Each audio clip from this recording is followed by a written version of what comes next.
Orchard Diary. It is May the 12th, and this is a rain-soaked orchard. Have a look here at the summer rainbow graft I put on this crabapple tree last year.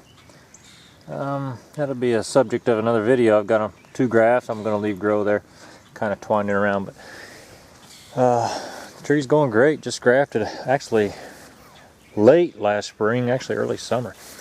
But the orchard is soaked, more rain is coming, and this creates all sorts of problems.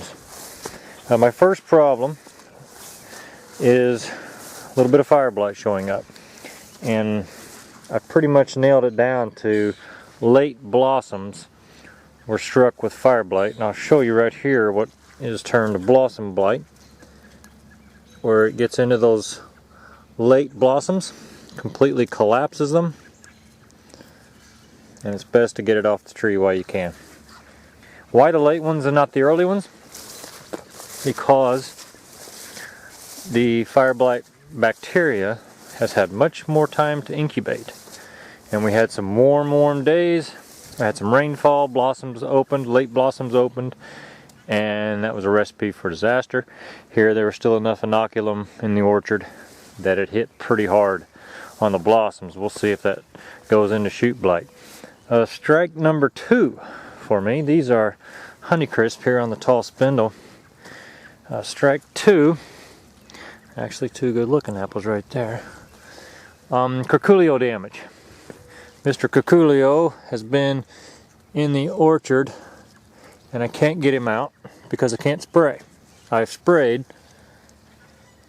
and inevitably within 24 hours we will get a downpour, and the spray's pretty much gone at that point.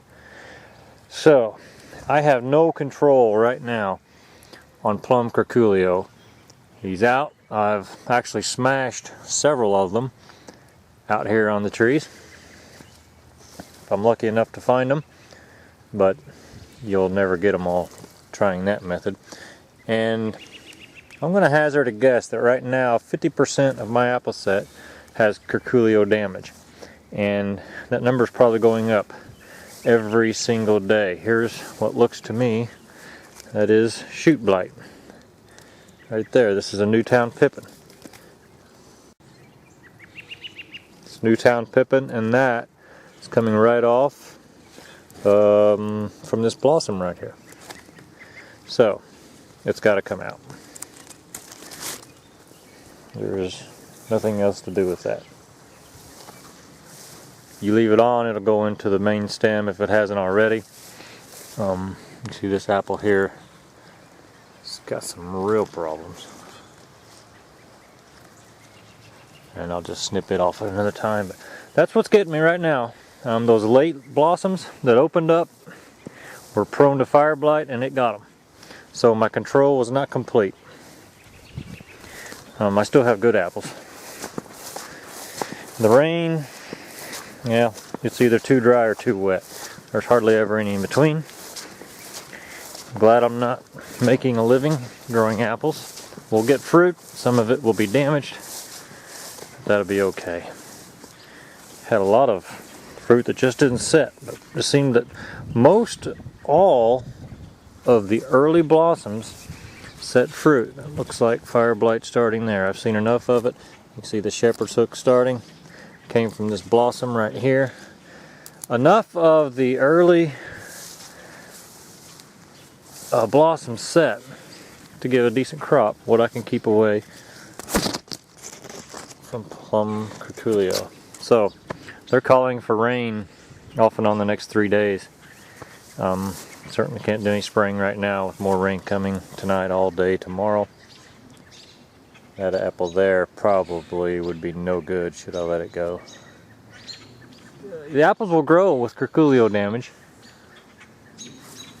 Most of them, if they are damaged severely, probably best to go ahead and get rid of them. But if the females lay eggs in there and there's a larva, it'll fall in June drop. But if it's just a bite, a feeding mark, the apple will continue to grow. It will have a scar when it matures, which Doesn't bother me that much. I like to have a perfect apple, but it doesn't bother me that much. I can see blight right up there. So, you know, a little disappointment. But we will continue fire blight control each and every year.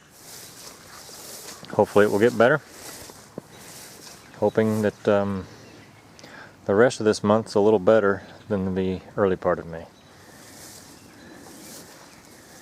The dwarf North Star cherry looks good right now. No bigger than that tree is.